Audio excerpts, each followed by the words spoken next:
What moment made you say, yep, I'm definitely dead, but you survived? Story 1. Back in college, while living in an apartment complex, my dryer stopped working. I'm not particularly handy, and I don't remember exactly how I diagnosed the issue, Listo. but I somehow came to the conclusion that the power cord was either burned out or had a short. So I pulled the plug out of the wall, detached it from the back of the dryer, and took it to one of those cluttered, hoarder-esque appliance repair shops that most small towns seem to have. I bought a replacement and headed back Voy a home. llevar las cosas que Back se at my pueden apartment, vender, with the dryer pulled away from the wall, I started reattaching the new cord when I had the brilliant idea to double-check that the plug matched the outlet. If you've ever seen the cords and outlets that some big appliances use, you know they're not the standard three-prong setup like a floor lamp. These are 220 volts slash 240 volts monsters designed to move massive amounts of no tenía electricity. internet. Without any concern for how real life works, I plugged the unattached dryer cord into the outlet. The second the prongs made a connection, a blue fireball exploded from the dangling contacts on the other end of the cord, and all the lights in my apartment went out. I just sat there dumbstruck. The exposed contacts were inches away from my leg.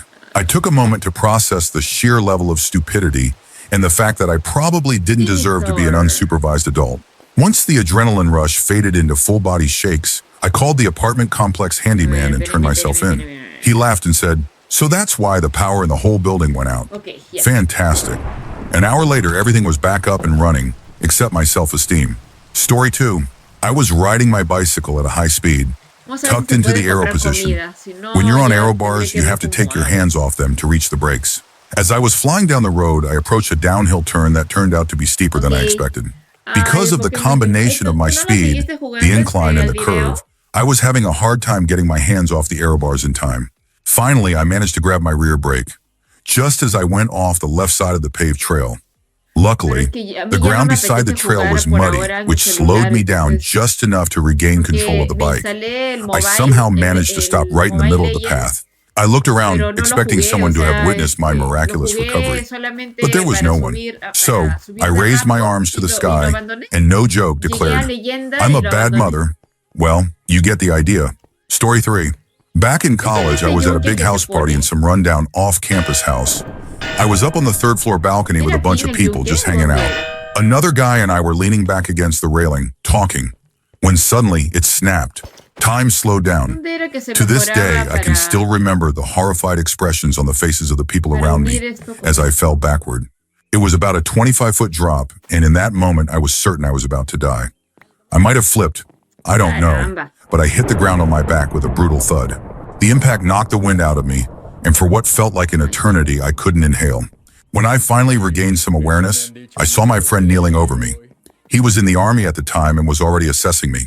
I felt an Okay, intense pain in my legs and tried to move, but he held me down, telling me not to in case I had a spinal La injury. reforja no Long era, story ¿no? short, I got lucky. Just some deep bone bruising on my feet from when they slapped against the ground after I landed flat on my back. The other guy wasn't so lucky. I landed in a soft, muddy lawn. He hit a concrete patio. He broke his spine in 2 places and suffered a slight skull fracture. On a lighter note, when they took me to the hospital, I had to pee badly. I had No, been pero a mí sí drinking me after gustó all. porque They creo gave me que el juego morphine recién and didn't want me salía moving around since I hadn't been y x-rayed yet. este, My best friend's girlfriend, who had come with me because we were old friends, helped me use a urinal. She took it to dump in the Adel, sink, but suddenly los tripped, pantalones, lost her Adel. grip, and basically launched it into the hallway of the ER, sending my pee everywhere. The ER staff was not amused. Story 4. A few years ago, I went camping next to a river. That night, I got super drunk and wandered over to a neighboring campsite to drink even more. When I eventually stumbled back through the pitch-black woods, pushing through bushes and trees, my legs suddenly vanished from under me. I had stepped straight into the river, in total darkness, drunk as hell. The water was belly-button deep, freezing cold glacier runoff, and the current was strong enough to carry me away without a trace. I could feel my feet slipping against the riverbed, and the bank I was desperately grasping at was shoulder-high and made of dirt. Every time I tried to push off the river floor, the current kept pulling me sideways. I jumped and clawed at the ground above me, probably 10 times, looking for anything to hold on to. I started screaming for help, but no one could hear me over the chaos of the drunk partygoers. One of my friends heard me, but since they couldn't see what was happening, they thought I was just messing around and laughed at my calls for help. At that moment, I was sure I was done for. I was drunk to the point of puking, had zero coordination, and my muscles were cramping from the freezing water and the strain of holding onto that dirt bank. Just as I was about to give up, I felt a tree root deep beneath the surface with my foot. With what little energy I had left, I pushed off it and dug my nails into the dirt, finally managing to haul myself out of the water. It was the most terrifying, sobering moment of my life. Afterward, I ended up puking in the laughing friend's back seat. A true happy ending. Story 5. I was robbed at gunpoint and forced to drive to a secluded road deep in the woods. The guy in the passenger seat told me to get out and walk toward the tree line, while he followed behind me with the gun pointed at my head. All I could think about was my mom. Of course, I didn't want to die, but the thought of her having to go through the pain of me being missing, then eventually being found dead, was worse. When I reached the tree line, he told me to lay down on my stomach. I did as I was told. He backed away and told me not to move for at least 30 minutes before even thinking about getting up. Then he got into the lead car with his buddies and drove off. I'm not the type to claim divine intervention. I'm not even religious. But something made him change his mind about pulling the trigger, and for that, I'm grateful. Story 6. My sister came to pick me up from work in our parents' Subaru. As soon as she pulled up, she mentioned hearing a weird, rhythmic flapping noise and thought it might be a tire issue. We checked them all, but nothing seemed off. No flats, no visible damage. So we decided to drive home and have our dad take a look when we got there. As we got on the freeway, the sound continued. I heard it too, but I couldn't tell what it was. We were going about 70 miles per hour when, suddenly, the back passenger tire completely detached from the car. Everything after that happened in slow motion. My sister lost control, and we started swerving violently across both lanes, the car twisting back and forth. I gripped the seat, powerless against the motion, and thought, this is it. I'm about to die. But somehow we didn't. We were unbelievably lucky. No cars were beside us when it happened, even though we were in the middle lane. When we finally came to a stop, we ended up on the shoulder, facing backward, in the only flat, grassy spot for miles. Every other stretch of that highway had a guardrail with a steep ditch right next to the road. If we had spun out anywhere else, the car could have flipped. Turns out the lug nuts on the right side of the car had all been loosened. After hearing similar stories from people at the university where my dad worked, we believe someone had been going around campus loosening people's tires. Story 7. I overdosed on Xanax. I was in a really dark place mentally and had some Xanax for anxiety. One day I picked up a full pack from the pharmacy, grabbed some sweets from the store to mask the bitterness, and went through with it. I was in my room wearing just my underwear. I remember thinking about how, when my grandfather passed away 20 years earlier in another country, the women in my family had to wash his body before burial. That stuck with me for some reason. Then I fell asleep. My cat curled up next to me, and I didn't wake up until the next morning, when my mom found me. She called an ambulance immediately. I kept slipping in and out of consciousness in the ambulance. Every time I woke up, I told her not to scold me. Of course, she was so scared that was the last thing on her mind. I was discharged the next day, and strangely enough, things got better after that. I realized I didn't actually want to die. I just didn't want to live that life anymore. I had to make some real changes, and I did. Little by little, I worked on improving my life and finding happiness again. Story 8. I've been asthmatic since I was 16, so I always carry my inhaler with me. When I was 24 and in med school, I had just finished a test and was waiting outside the classroom for my then-girlfriend to finish. I went to a very small med school in Mexico, and the hallway was practically empty. Out of nowhere, I felt like sitting down. No particular reason, just an urge. So I sat down on the ground, my back against the wall. Then suddenly I started struggling to breathe. I reached for my backpack, searching frantically for my inhaler, but it was nowhere to be found. I dumped everything out. Nothing. The hallway remained empty, and I was completely alone, gasping for air. It was getting worse by the second. Panic set in as I crumpled onto my side, my arms, legs, and face going completely numb. I couldn't move. I couldn't even speak. I could feel my rib cage and thoracic muscles working overtime to try and pull in air. My lungs wheezed so loudly that people in the surrounding classroom started pouring into the hallway. My girlfriend ran out, screaming for help. One of the professors rushed over, placed a stethoscope on my chest, and I heard her say that almost no air was getting in or out. As my consciousness started to fade, I heard someone mention that the first aid kit in the building was locked. They couldn't get to it. My eyes closed, and I realized I'm dying. Tears streamed down my face as the world around me faded into silence. Then suddenly a rush.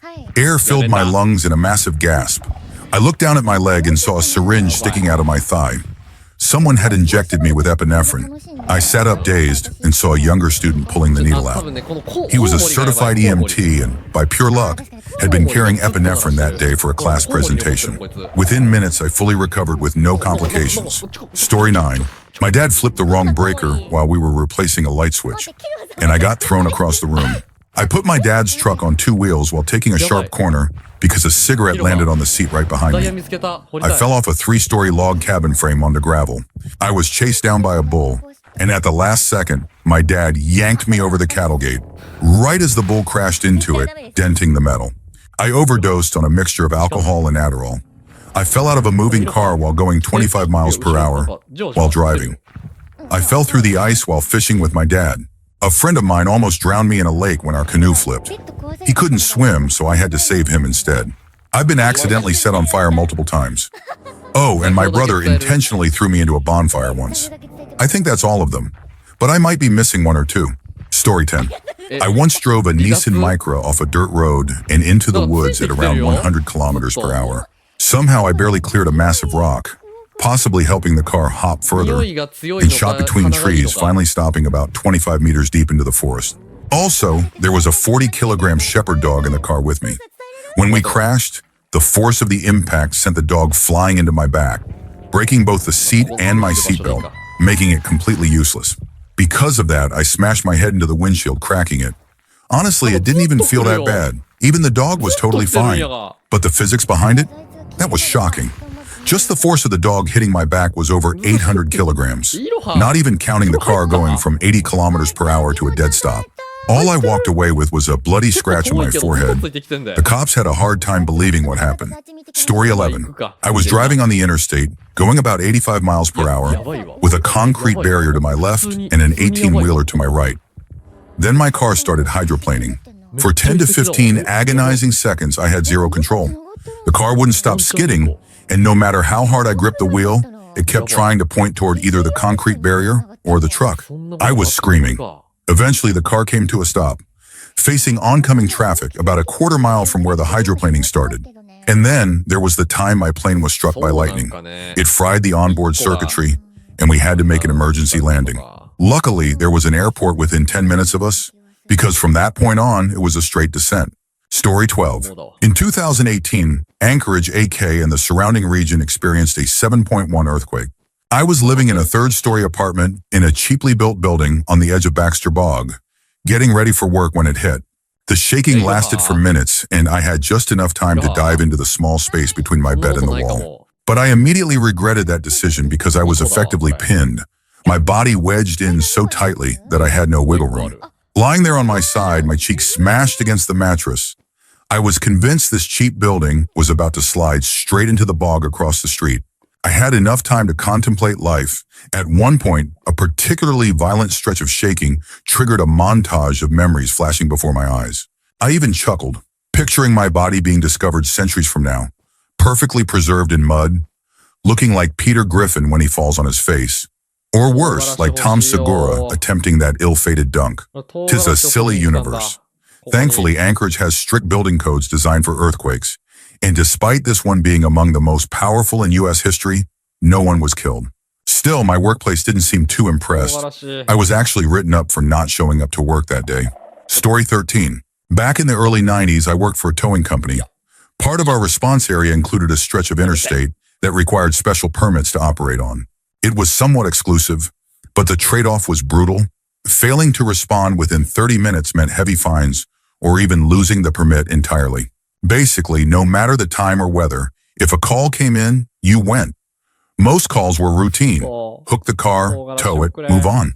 But working on the side of a highway with trucks and cars flying past at full speed was always dangerous.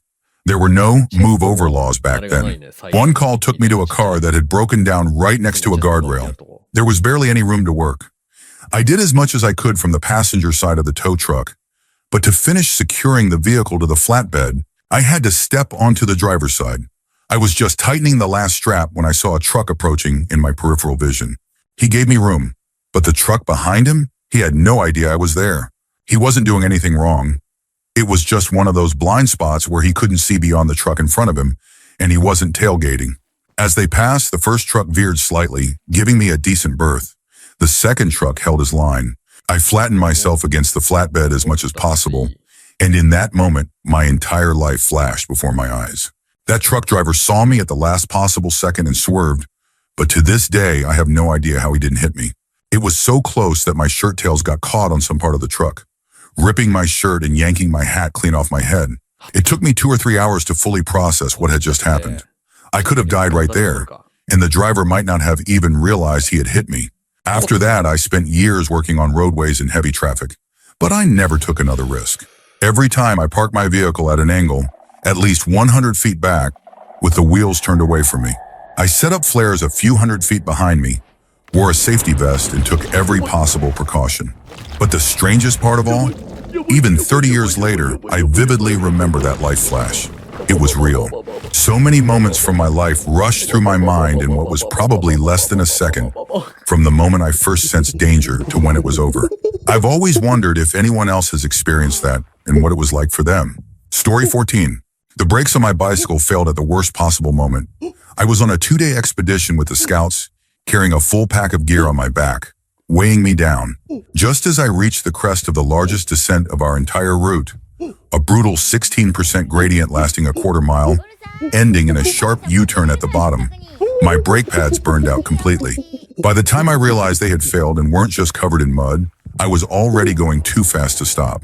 I considered jamming my foot in the wheel or scraping my heels, but at nearly 40 miles per hour, I knew that would just end in injury. As I hit the bottom, by all accounts doing at least 50 miles per hour, I lost control. There was no way to make the turn, so I went straight off the track and into a massive nettle bush, gathering thousands of stings all over my body as I continued at high speed. At some point, I became airborne, and I felt my bike drift away from me. In that moment, I thought, this is it.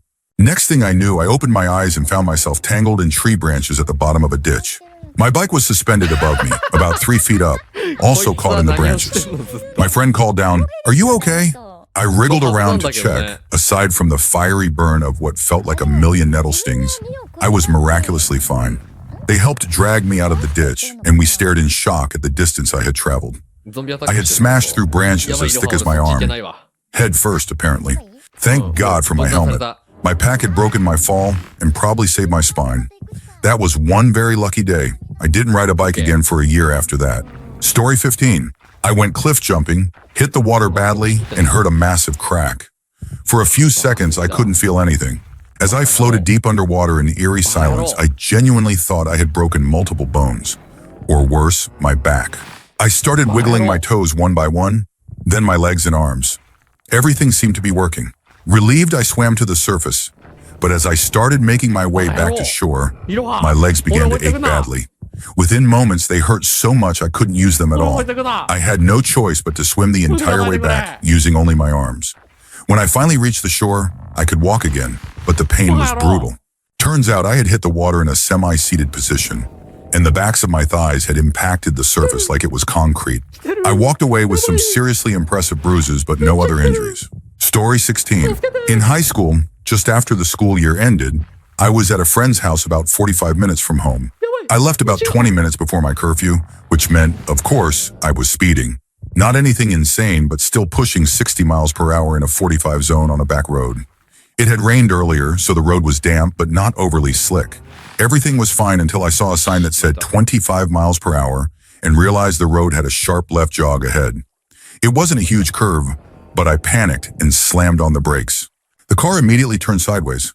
I was suddenly staring at houses through my driver's side window, completely convinced I was about to plow straight into someone's living room. If I was lucky, I'd only kill myself. Then somehow the car straightened out. Except now, I was fully off the road, skidding through the grass, heading straight for a tree. A road sign flashed into my headlights and I obliterated it. Finally, I managed to come to a stop. After sliding nearly 100 yards in about 5 seconds, shaken, I pulled into a nearby neighborhood, got out, and walked around to calm down. The first house to the left was up on a hill, and the owner came out to check on me. He asked if I was okay, then casually mentioned that a lot of people crashed at that exact spot. He didn't call me an idiot outright, but he didn't have to. I got the message loud and clear. I drove home much more cautiously after that. I got in trouble for being late, And when I told my mom what had happened, she let me decide whether or not to tell my dad. I chose not to. Of course, he eventually noticed the grass in the wheels and the sign-shaped dent in the bumper. I just shrugged it off, and he didn't press me for details. Not until years later, long after I had moved out, when he randomly brought it up again, that's when I finally told my family the whole story. Story 17. Back in high school, my friends and I had a game called You're My B. The rules were simple. Someone would say, "You're my B if," followed by a dare, and if you didn't do it, well, you were their B. Stupid? Absolutely. But that didn't stop us. One night I was driving. I had gotten my license about a month prior and needed to drop my 2 friends off before my curfew. We turned onto the road leading to my buddy's neighborhood, approaching a long curve, when one of them turned to me and said, "You're my B if you don't hit 70 miles per hour." Now, this wasn't a difficult task, but it was a terrible place for it. Well, I wasn't about to be anybody's buddy, so I floored it. We hit 70 miles per hour in no time, and I immediately lost control. The car slid straight into a tall, blunt curb, launching us airborne for about 10 feet. When we hit the ground, I accidentally slammed my foot on the accelerator instead of the brake, and we shot forward another 20 feet, right into a pine tree. The impact uprooted the tree entirely, and we landed on the root base with my driver's side door pinned against the ground. We had to drop down through the passenger side to climb out. We got really lucky. If I had lost control just a fraction of a second later, we would have slammed into a row of parked cars. A fraction earlier, and we would have crashed straight into someone's walkout basement. We also narrowly avoided hitting the neighborhood's electrical junction station. The car was totaled. Worse yet, it was my parents' brand new 1994 Honda Accord, barely a month old. My, "Yep, I'm definitely dead" moment happened the second we hit the curb. But somehow all 3 of us walked away completely fine. The only injury was a tiny scrape on my right thumb from the airbag deploying. It was a miracle we didn't end up in the hospital. Or worse. Story 18. When I was 19, my friend and I decided to float down the river near our college on an air mattress.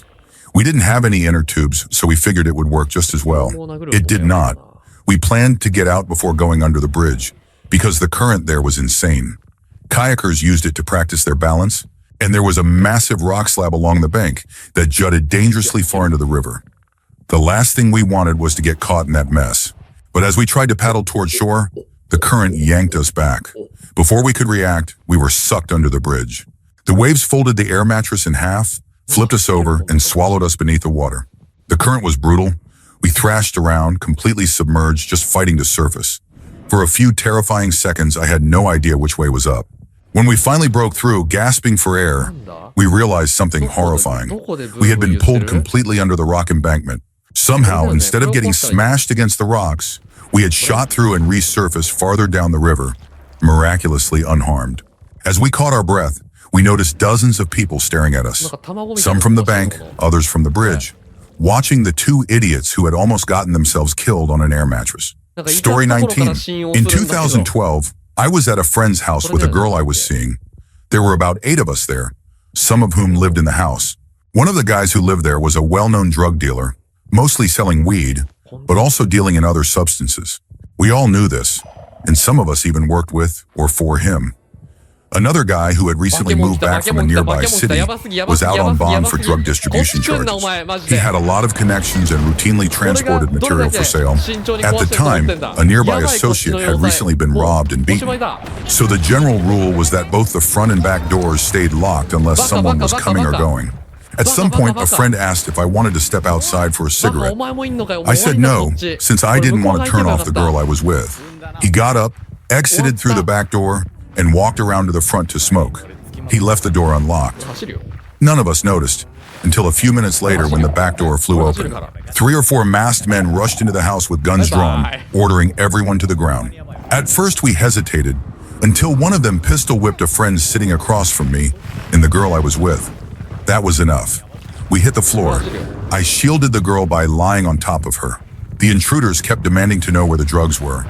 No one answered at first, but eventually one person pointed to a bedroom, then another. The leader of the crew pistol-whipped anyone who lifted their head to speak. When they kept asking the same question, I pointed at the room and shouted that the drugs were inside.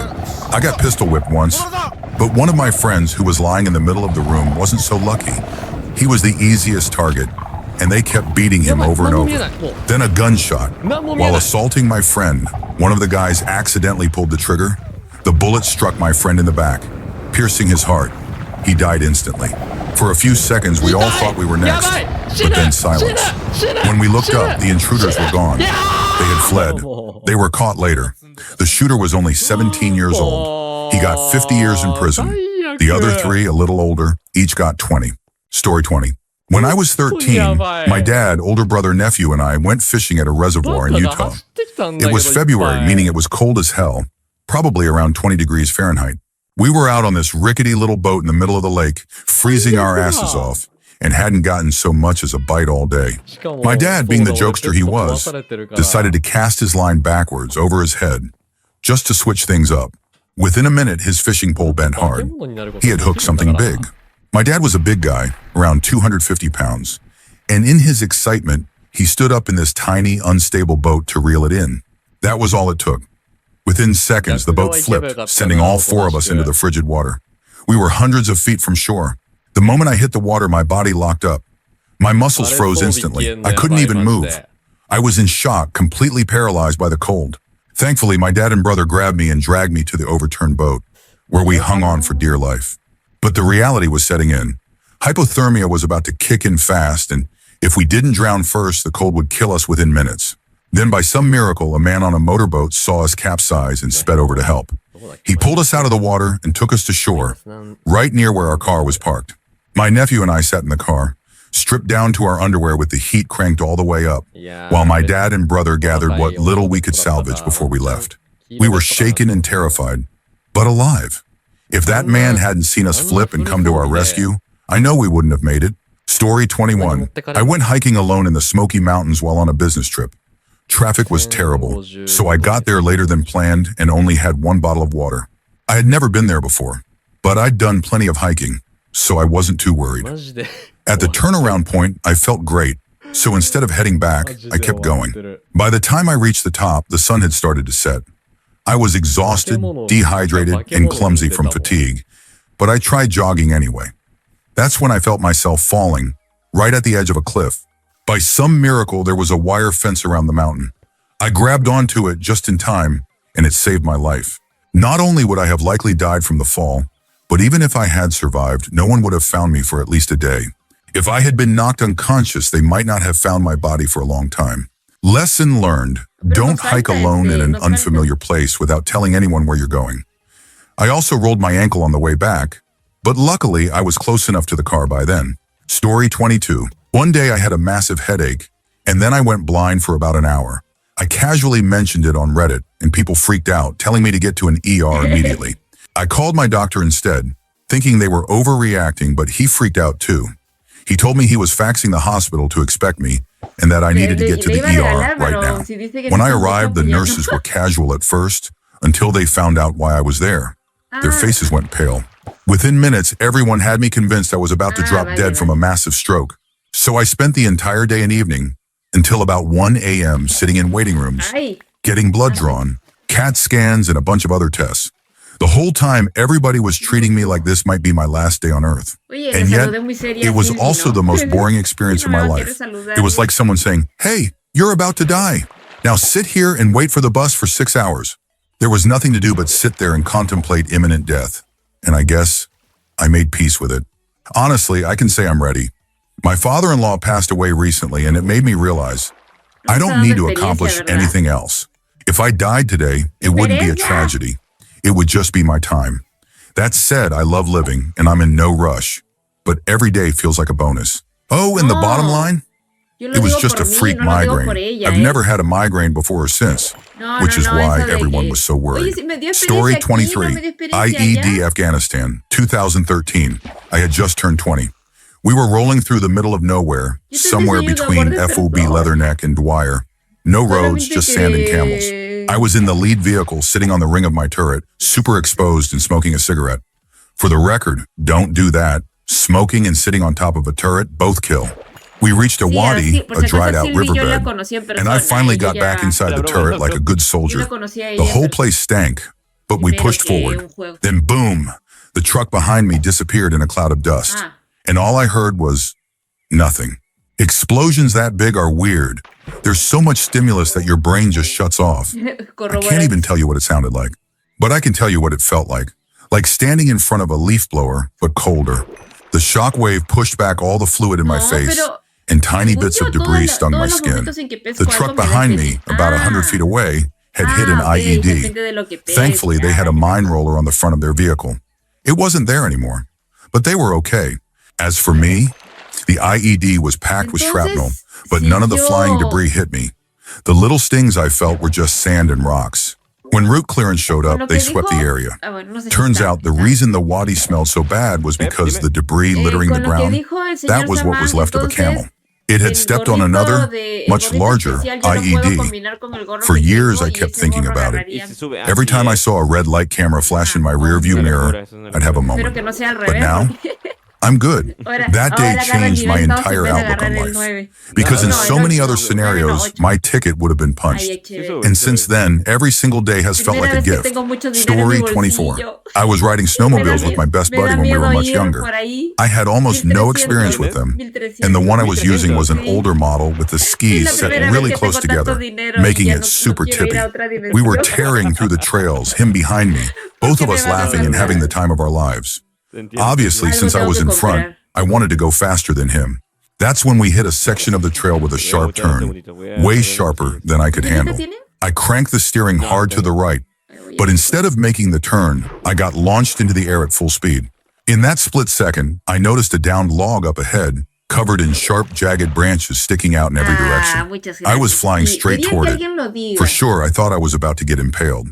But somehow my body avoided every single branch, landing perfectly between them. I just lay there staring at the sticks pointing all around me, completely unscathed. My friend skidded to a stop, both of us in total shock for a few seconds. Then without saying much, we just got back on the snowmobiles and kept riding like nothing happened. Good times. Story 25. Back in Dallas in 2010, I was driving down one of those wide open highways, heading southbound at around 80 miles per hour. Yes, I was speeding, but the limit was 75. I had just passed an 18-wheeler when a car suddenly swerved in front of the truck and then into my lane, cutting me off.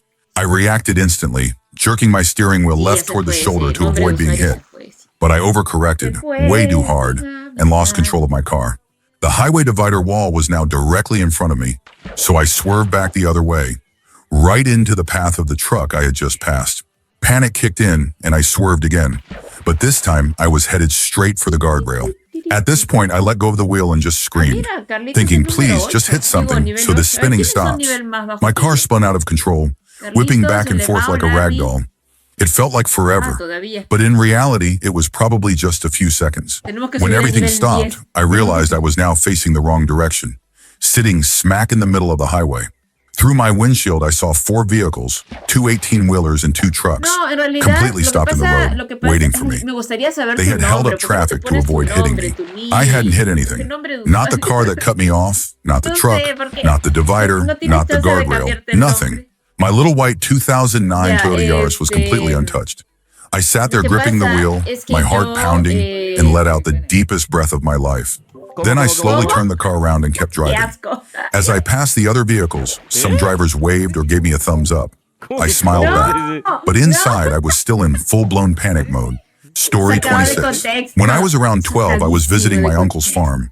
He had a couple of smaller quads that we'd ride around on, and after spending the day riding with him, he trusted me to take one out on my own, with the strict rule that I wasn't allowed to go past second gear.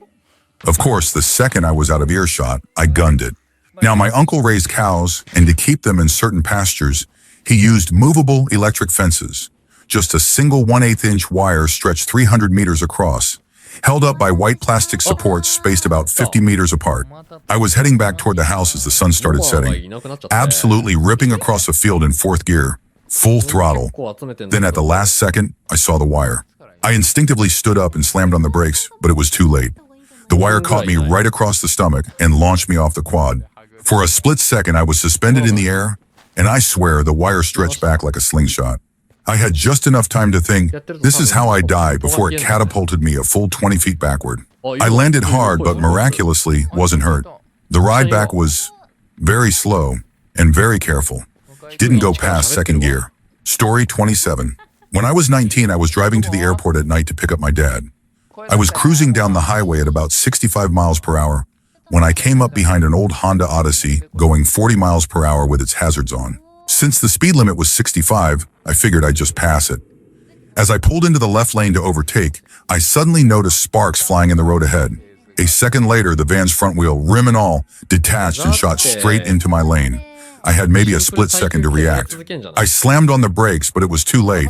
I hit the loose wheel head-on with my passenger side tire, and the impact sent my car onto two wheels, tilting at an angle while still going at least 55 miles per hour.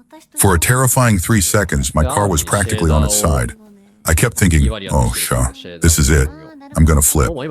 But somehow I didn't. The car finally came back down onto all four wheels, and I swerved back and forth between two lanes for nearly a quarter mile before I could regain control. In shock, I drove another half mile before finally pulling over. Me and the other driver, who had just lost his wheel, were both okay. But that was, without a doubt, the scariest moment of my life. Story 28. Back when I was very young and living with my grandparents, I was playing alone outside with a stick, swinging it around like a sword. Eventually, I went inside but kept waving it around like an idiot. Not long after, I accidentally knocked my grandma's glasses off the table. They hit the floor and shattered. We were poor back then, lived in a shack, barely getting by. Even basic necessities were expensive. So I knew how much of a struggle it must have been for her to afford those glasses in the first place. The second they broke, I knew I was dead. To make things worse, my grandma was outside clearing the back of the house with a machete. I remember thinking, she's going to cut me into pieces and feed me to the pigs. I don't even remember crying, just a sinking feeling of pure dread as she walked in and saw her broken glasses. She scolded me, but she didn't cut me into pieces. Story 29. I almost drowned at La Jolla this year. The tide kept pulling me farther and farther out, but I didn't even notice at first. I was just messing around with my boogie board, having fun, until I glanced back at the shore and realized I was way farther out than anyone else. Panic set in. I started kicking as hard as I could to get back, but no matter how much I tried, I kept getting pulled out even farther. The waves were massive, sometimes making the shore completely disappear from my view. That's when I started to really freak out, because if I couldn't see the shore, there was a good chance no one could see me either. For some reason, I thought my boogie board was making things worse, so in a dramatic move, I threw it away. Then I started swimming toward the shore with everything I had. That's when I realized I wasn't just struggling, I was caught in a rip current. I had never been caught in one before, so I didn't really understand what was happening. I just knew I was exhausted. The more I fought, the weaker I got. That's when I stopped trying to fight it and focused only on staying afloat. I started waving my arms and screaming for help, but I remember thinking, nobody can hear me. And worse, I realized that from a distance, I probably didn't even look like I was in danger. For a few moments, I genuinely thought, this is it. I'm going to drown. Then out of nowhere, I saw the lifeguard swimming toward me. Guess I wasn't going to die after all. Story 30. I was in an awful car crash on the freeway at 12:30 a.m. when traffic was light. A Honda Accord going at least 80 or 90 miles per hour tried to squeeze between me and my Nissan Cube and an 18-wheeler. I remember seeing him enter my blind spot, but he never appeared in my periphery. Just as I was processing how odd that was, I caught his headlights swerving in my side mirror. Before I could react, he lost control and slammed into the back of my car. I rolled over and skidded down the freeway upside down. Time slowed as I watched sparks fly from my car's roof, scraping against the asphalt. My only thought was, well, this is how I die, and this terrifying image will be my last memory. Then I slammed into the guardrail on the opposite side of the freeway. My music still playing as I hung upside down in my seatbelt. Somehow I managed to get the door open, unbuckle, and roll out. The passenger side was completely demolished. I grabbed my phone to call 911, but it was still connected to Bluetooth, and I couldn't hear anything. I managed to turn off the car and call again, but the call wouldn't go through. Meanwhile, the guy who hit me had also ended up upside down, but instead of calling for help, he ran up to me and told me to call a tow truck instead of 911. I told him, our cars are upside down on the freeway. I'm calling 911. Then he took off on foot. The 18-wheeler had somehow ended up on the opposite side of me, knocking over the guardrail and hanging halfway off the grade. That meant that while we were both spinning out of control, we had actually crossed paths, and yet he had somehow managed to avoid hitting me. That guy must have been one hell of a driver. Thinking back, I reasoned that the Honda must have hit the truck first, then bounced off it, and then crashed into me. But beyond the truck driver's insane reflexes, I also believe I survived because of my Cube's high boxy roof. I'm a tall guy, but my head never touched the ceiling of the car, even while flipping. People always made fun of me for driving a Cube, but that weird-shaped car saved my life that night.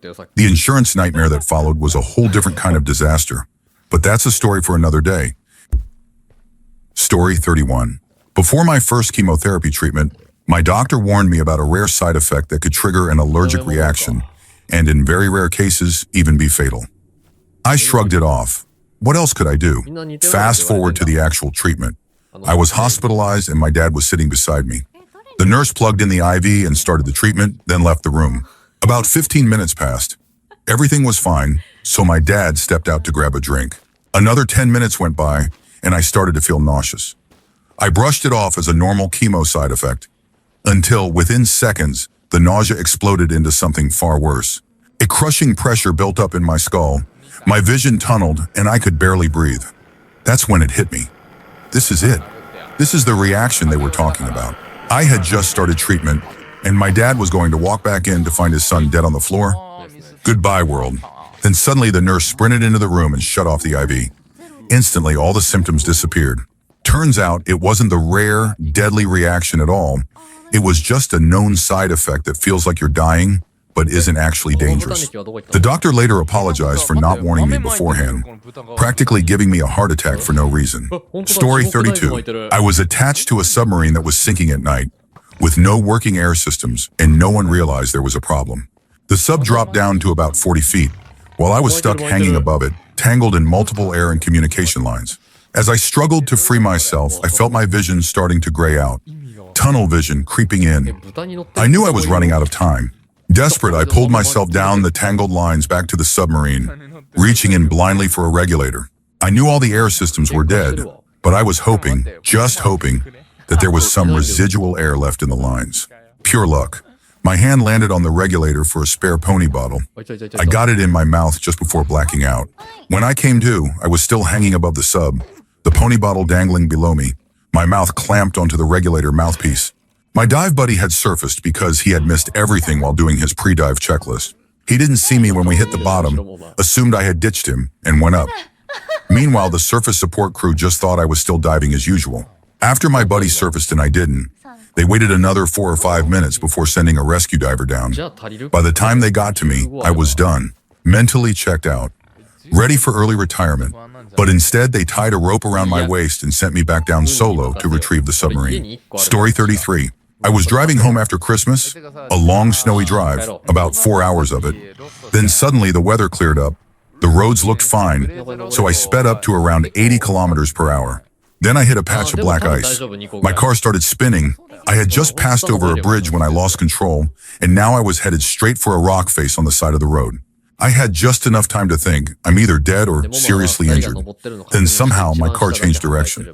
I went backwards across the eastbound lanes, through the patch of grass dividing the highway, and then across the westbound lanes. As I slid, I looked out my driver's side window and saw a wall of cars coming straight for me. Then somehow, I finally stopped. I was facing west, slightly down a hill, completely off the road. I sat there for a second, completely shaken, then called my mom, a tow truck, and worked to let them know I wouldn't be coming in for my shift. While waiting for the tow truck, 2 police cars pulled up. One officer looked at me, listened to what happened, shook his head, and then just stared at me. "Where's your halo?" he asked, "because you should be dead." My car had only minor scratches. 2 tow trucks had to wedge it out of the snow, and then I was back on the road. The remaining 3-hour drive home took me closer to 5, white-knuckling the steering wheel the entire way. Normally, it would have taken half that time, but I was still shaken to the core. Story 34. I have a nephew close to my age. We were like brothers growing up. One night when I was about 17, we got bored and decided to just drive around the city. It was probably around 1 a.m. If you're wondering, no, our parents didn't care since we were considered good kids and never got into more trouble than the occasional speeding ticket. We were just cruising down random freeways when a light rain started. I was driving and didn't notice that my speed was creeping up. We approached a notoriously sharp curve, and I just assumed I was going the correct speed. I wasn't. I was in the far left lane of a 4-lane freeway, heading straight into a tight left-hand curve when the car suddenly spun out. It felt like it spun for eternity. I had no idea how to correct it. My area doesn't get snow or ice, so I'd never learned how to recover from a skid. My nephew and I just sat there, waiting for the inevitable crash, either into the wall or into another vehicle. The scariest part? This was an industrial area full of massive big rigs. Then somehow we came to a stop, perfectly in the right lane, completely unscathed. The only problem? We were now facing the wrong direction.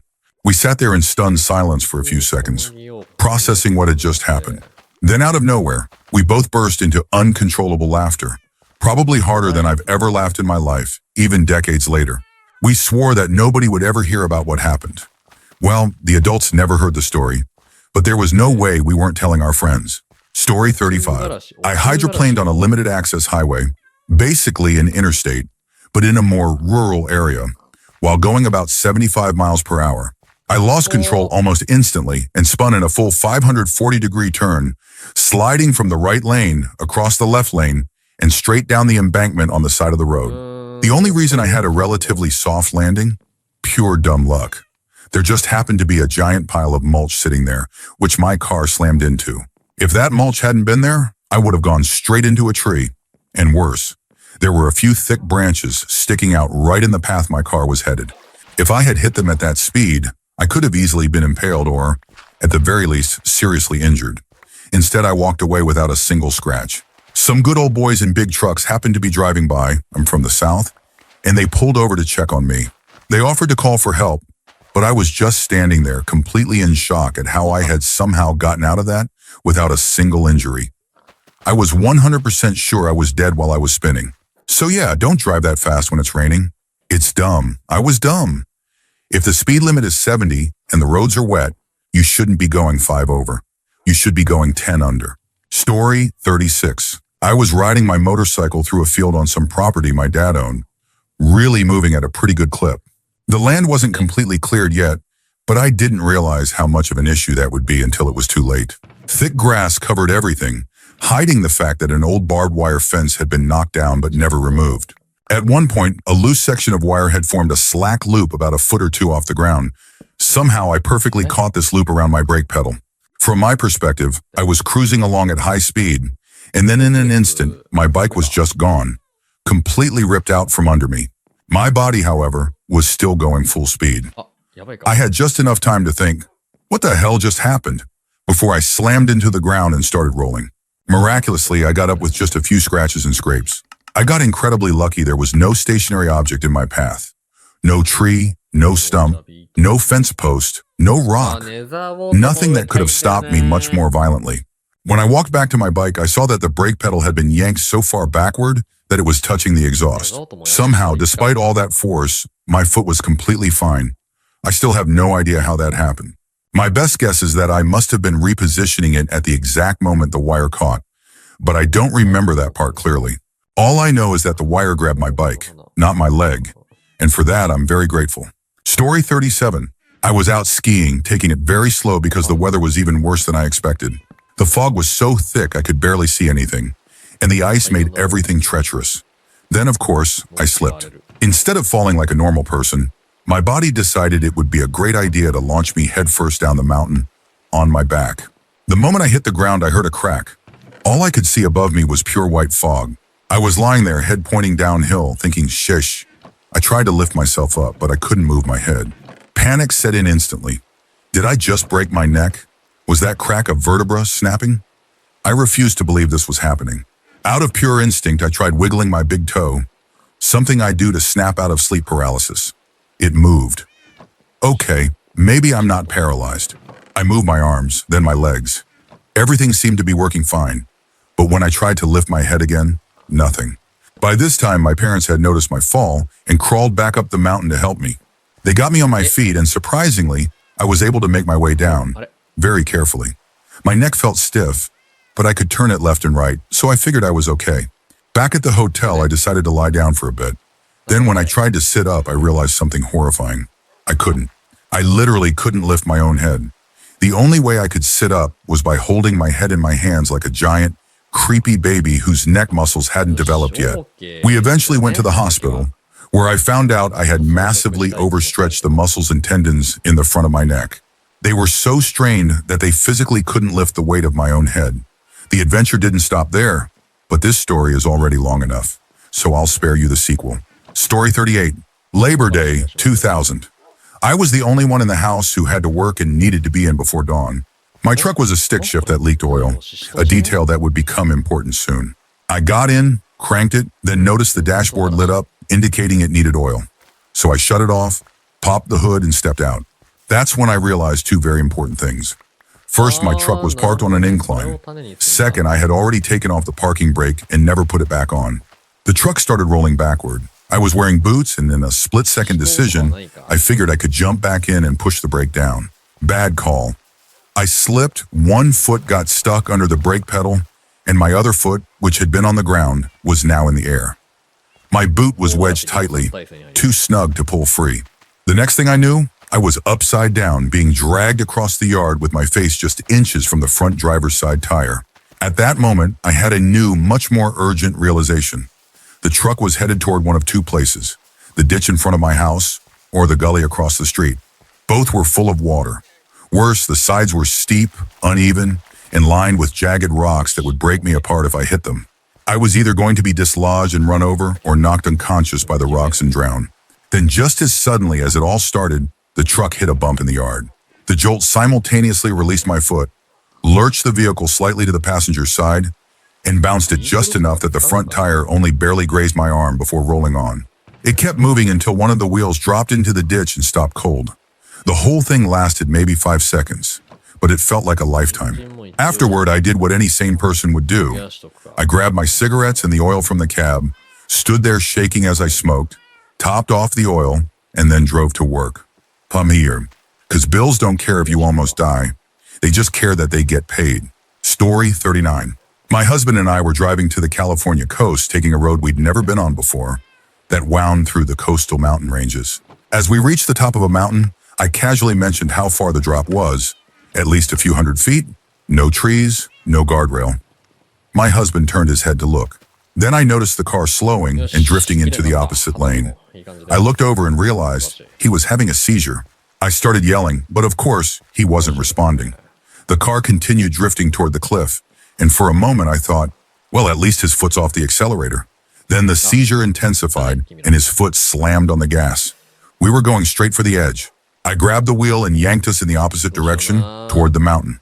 By some miracle, there was a turnout up ahead, and I spotted a culvert drain sticking up in the ditch. With no other option, I aimed straight for it. We hit it at over 40 miles per hour. The impact set off all the airbags. The car bounced up the hillside before rolling, once, twice, before finally stopping. I never lost consciousness, but I just kept thinking, please let the car stop rolling. Please don't let us go down the hill anyway. When it finally came to a stop, I unbuckled my seatbelt and tried to open the door, but it wouldn't budge. My husband was still seizing, suspended above me by his seatbelt. Then I heard voices outside. People had stopped to help. Someone told me to stand up. That's when I realized the car was on its passenger side. I stood up, stuck my head out of the driver's window, and saw them waiting. The engine's smoking, someone said. They pulled me out. More people had stopped, including off-duty EMTs, who got the fire under control and worked on tipping the car back over so they could reach my husband. We rode to the hospital in an ambulance together. Miraculously, neither of us had any serious injuries. I had some bruises and a nasty seatbelt burn, but that was it. The fire chief who saw our car later told us that when they usually come up on wrecks like that, they're pulling out bodies. We were pretty damn lucky. Story 40. I fell through a frozen pond once. The entire surface was covered in snow, so I had no idea it was even there until it was too late. The second I broke through, it felt like a million needles piercing my body all at once. The shock was instant and overwhelming.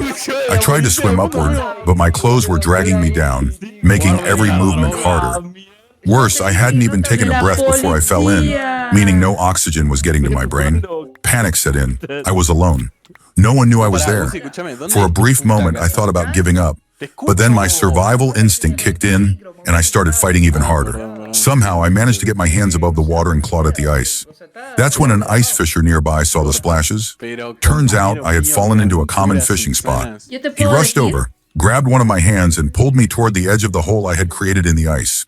He climbed out, ran to his truck and threw me a rope while I held onto the ice for dear life.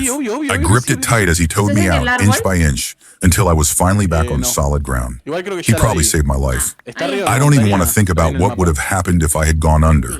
If I had drowned, I don't know if anyone would have ever found me. Story 41. When I was 14, I had a summer job as a brickie on a construction site. My job was to haul cavity blocks, massive bricks, up to the bricklayers working at the top of the building.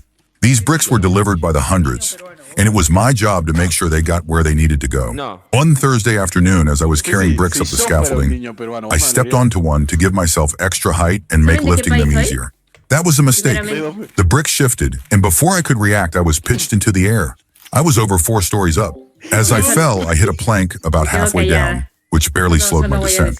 I remember staring at the ground, rushing toward me between my hands and thinking, okay, here goes. Cheerio. Then BAM.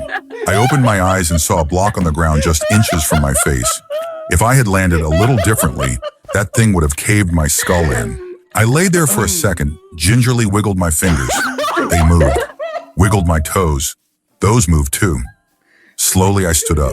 I walked away with scratches, bruises, and a scar on my right arm that I still have to this day. No broken bones.